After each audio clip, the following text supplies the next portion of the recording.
This is the 2022 Jeep Wrangler 4xE. Is it a trend-setting off-road hybrid? Well, we'll find out in today's video. And while this is a 2022 model, you'll notice that I said in the title it's a 2022/2023 because, well, for 2023 there are no changes.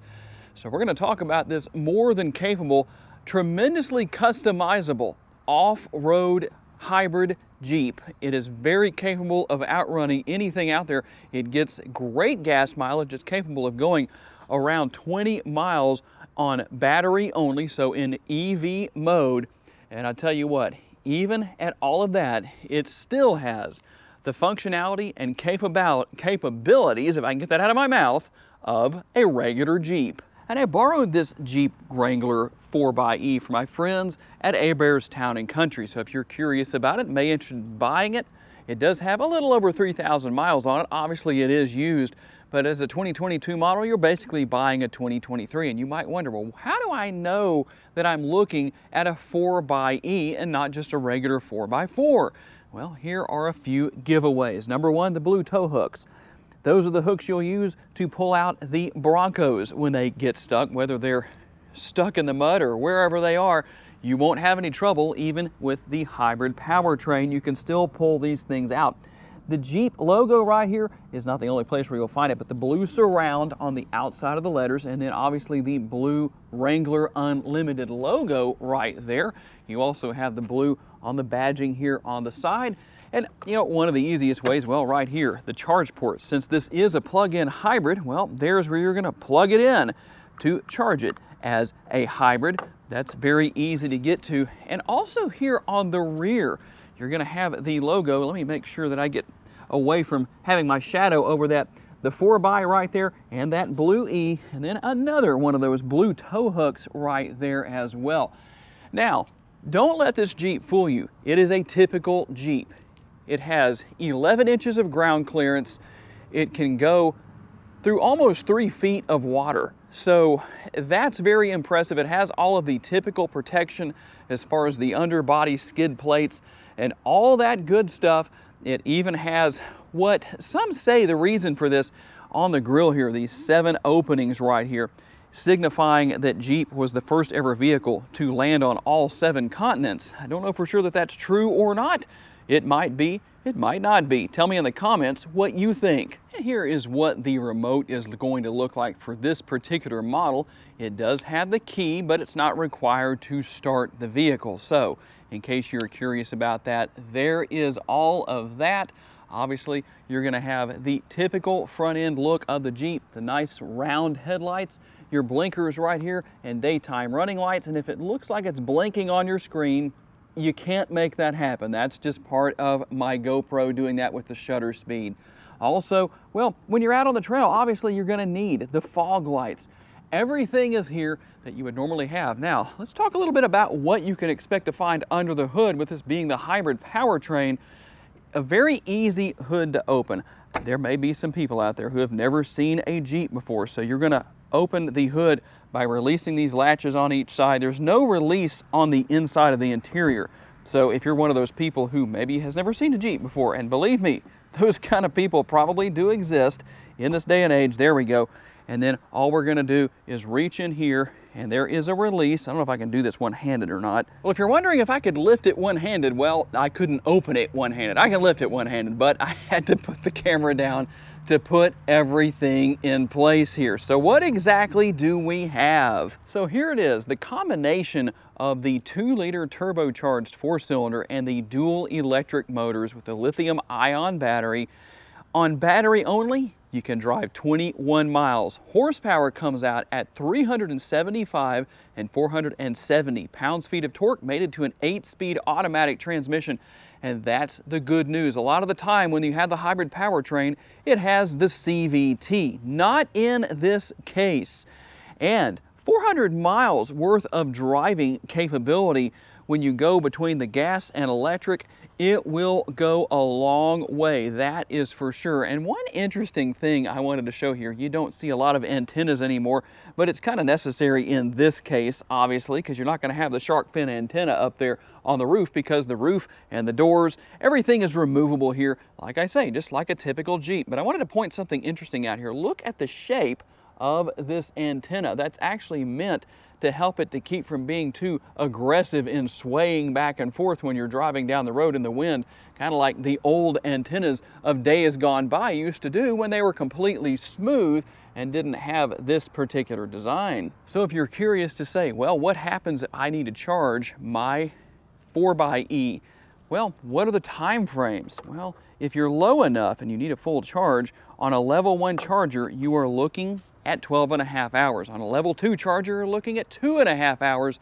And if you're out on the trail and need to charge, Jeep will be offering, for Jeep owners only, on the Jeep rated trails, you will be able to charge on solar powered chargers. So if you're curious about that kind of thing, well, now you know. And obviously you're still going to have the solid rear axles and the 2-speed transfer case. The doors and the top are all removable, as are the panels right here in the front as well. Like I said, just because it's a hybrid doesn't mean it isn't going to function like a typical Jeep. Obviously a necessity with these Jeeps, a full-size spare tire. Obviously you have that. You can tow up to 3,500 pounds, and cargo capacity comes in at 31.7 up to 72.4 cubic feet. Quite a bit of space. Obviously, this being the 4-door Jeep, well, that makes that pretty easy. You can lower these seats down to maximize your cargo capacity.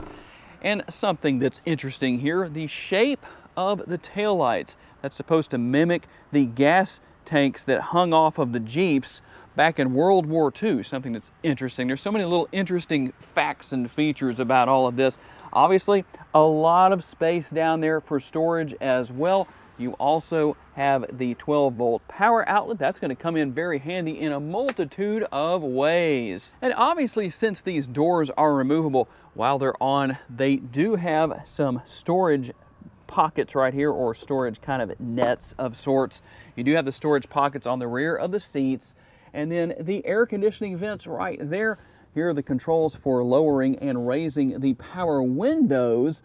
And then obviously there are some options for connectivity back here. As you can see, quite a few actually with the USB connectivity, also with the household power outlet. Quite a bit going on back here. Gonna have the built-in armrest with the cup holders, so rear seat passengers can stay nice and hydrated. And then the built-in speakers right there. Obviously gonna have the roll bar as well. You don't want to use that, but if you ever need it, it's good to know that it's here. And taking a look at the front doors, pretty much the same thing we saw with the rear. We didn't point it out, but there is the contrast stitching. Again, the pockets right here, if you want to call that, kind of not really a door bin, but more of a door net, I guess we could say. Now, you don't have power adjustable seats here, at least not on this particular model, on this particular trim level, but that is okay. You're going to have the handle to reach up and grab onto to hop into the interior when driving on the trail or whatever's going on. If somebody needs the oh crap handle, well, there it is. And another one of those gloveless glove boxes. Well, I thought there might be some gloves in there when that bag fell out right there, but obviously that's not what that is. So a good bit of space in there. It's kind of narrow, but it is very, very deep. And then obviously, well, you're going to have your traditional shifter right here to control that 8-speed automatic transmission. Obviously, you're going to control everything with 4-wheel drive right here. There are your cup holders. And then the dual purpose lid for the center console. Dual purpose because it's not only the lid, it's also an armrest. And quite a bit of space down in there. It's pretty deep. Kind of hard to see that most likely in the video here. And then you also have a little bit more space right here above that.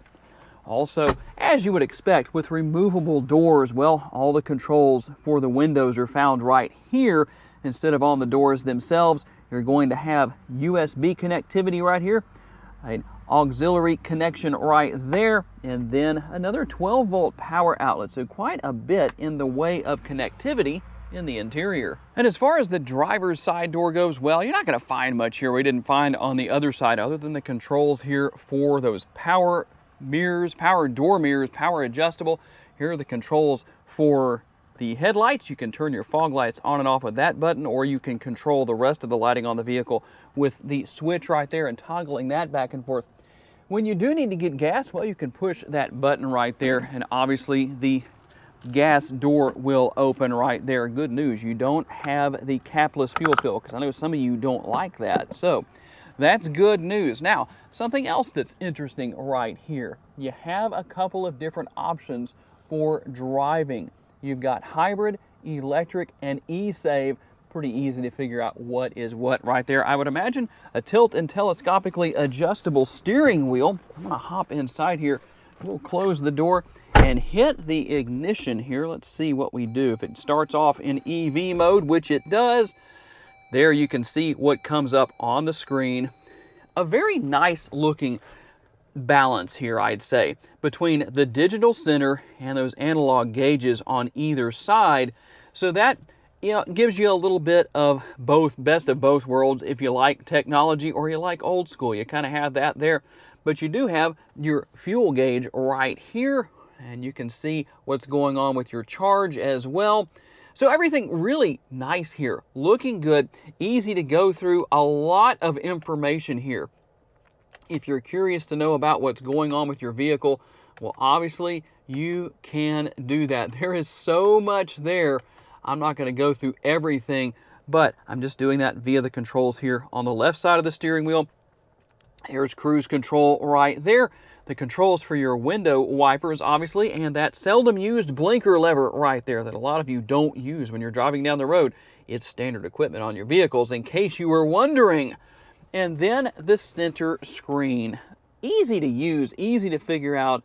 Depending on what you need to do, well, you just push the options right here. You can see, again, what's going on with the vehicle. You can look at your backup camera without having to be in reverse. That is nice. It used to not be that way years ago with a lot of these vehicles. And then we'll go back here. We've got so many different apps that we can use for different activities. But very easy to figure out. You might think, man, how am I going to learn all of that? If you've never had this kind of technology before, don't let it scare you off. It's very easy to learn and very easy to use. Navigation is built in here, so if you're curious about that, well, now you have your answer.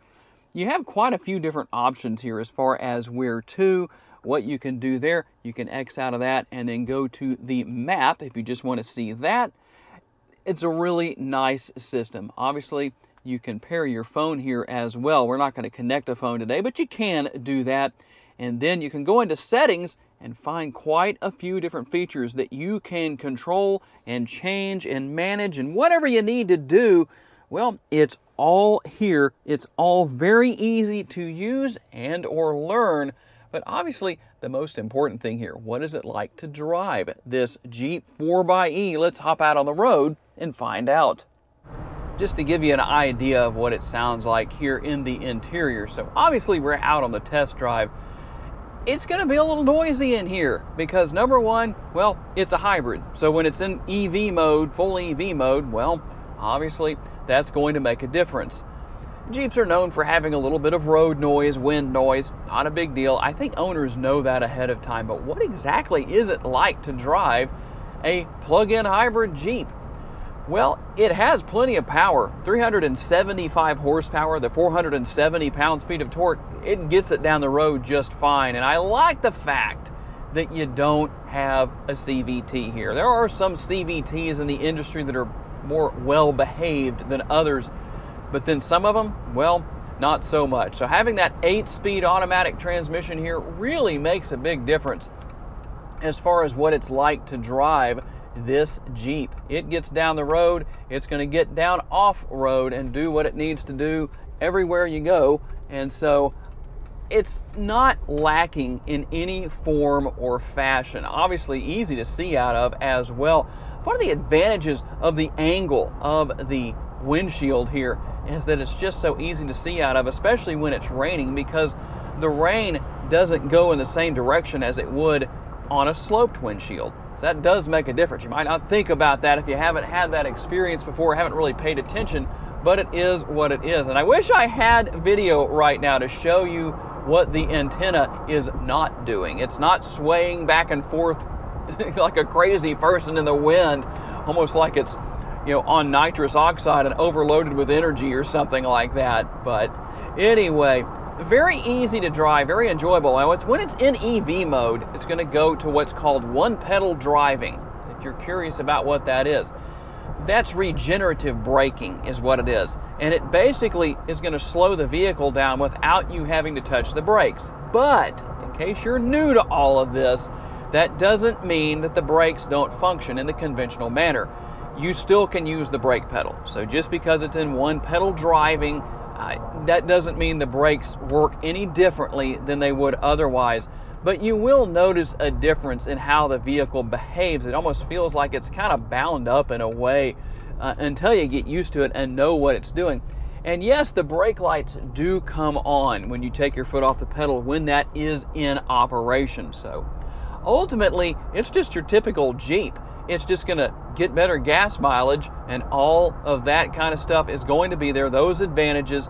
And obviously you can switch back and forth between full EV mode, or if you say to yourself, you know what, I need that gas motor, you can hit the button right here. That's what I showed you on the left-hand side of the steering wheel. You can hit that button and change things, or it'll just come on by itself if you don't when it needs to recharge the battery. So tell me down in the comments what you think. Is the 2022/2023 Jeep Wrangler 4xE a trend-setting off-road hybrid? And one thing about this being a hybrid, I hadn't talked about this just yet in the video, so a little bonus material for those of you who made it to this point. When you're out on the trail, here's the thing, you can go into EV mode, you can save it up for when you're out on the trail, you can go into that mode, and that allows you to hear things you probably wouldn't hear otherwise when your gas-burning motor is running. So just something to think about where that is concerned. Got to say a special thanks to my friends at Hebert's Town and Country for loaning me this Jeep for the day, and all of you for being kind enough to give me the opportunity to give you a vision for your next vehicle. If you enjoyed this video and want to learn about other vehicles that you may wish to consider purchasing, check out the video that's on the screen right now, and I'll see you there.